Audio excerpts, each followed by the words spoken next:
Hello, my name is Sofia Ehrich, and I am an art historian, academic researcher, and curator of multisensory experiences. Right now, my main work is with the European-funded Project Odoropa, which advocates for smells and smelling as important to Europe's cultural heritage. It is my pleasure to welcome you today as the host of the Internet of Senses podcast for the Sense of Smell. Today, I have Simon Niedenthal, who is currently a full-time professor of interactive design at Malmö University in Sweden. He conducts design-oriented game studies, research in the areas of game aesthetics, the sensory experience of gaming, and playtesting processes for innovative game design. His scholarly writings include the field of olfaction and are called Skin Games, Fragrant Play, Scented Media, and the Stench of Digital Games, and Vile Perfume, the Future of the Zombie in the Smellscape of Gaming. He's also written about the experience of sensory boundaries in motor racing and fireworks games, which sounds very interesting. Welcome, Simon. Thank you, Sophia.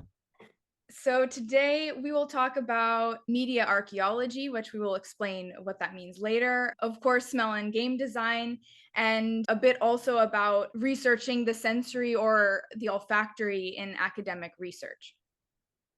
So my first question is, you have a background in photography and interactive design. I would like to know how you ended up researching sensory gaming and design, and when did your interest in olfaction and smell and all things sensory and media start?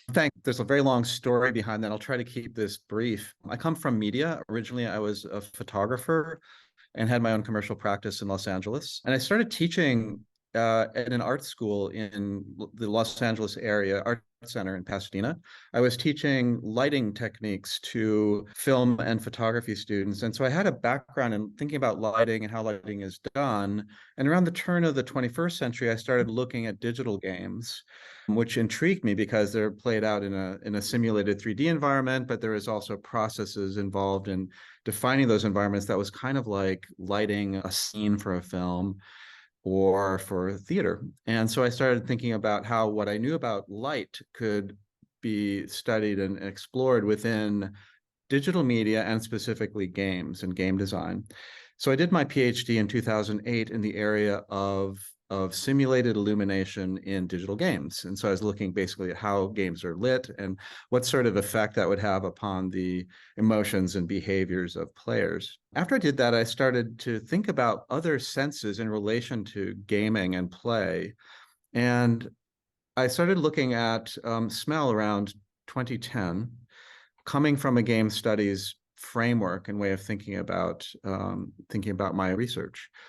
And it's really interesting to go from light to smell because light is really regular. It's really can be predicted really well with mathematical techniques, and it's really fast, right? So smell is just like the opposite. Smell is slow, irregular, born on airflow, and very, very, very different from light. So I became intrigued by those differences.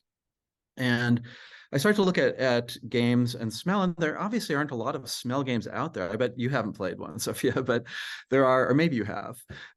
Actually, it wasn't hard to kind of sort of get a feel for that, map that area relatively quickly.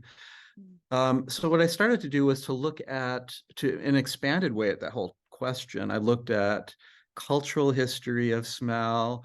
I looked at fragrant toys. I looked at play forms with smell. I was looking at board games and how they engage smell. And I looked at real world practices where there's a smell ambience, like live action role-playing games or LARPs. I looked at street games and escape rooms. And so I was trying to look at a lot of different playful forms in relation to smell. And so that's how I kind of got to where I am. I came from light. I ended up in smell. Usually the comparison with smell is sound.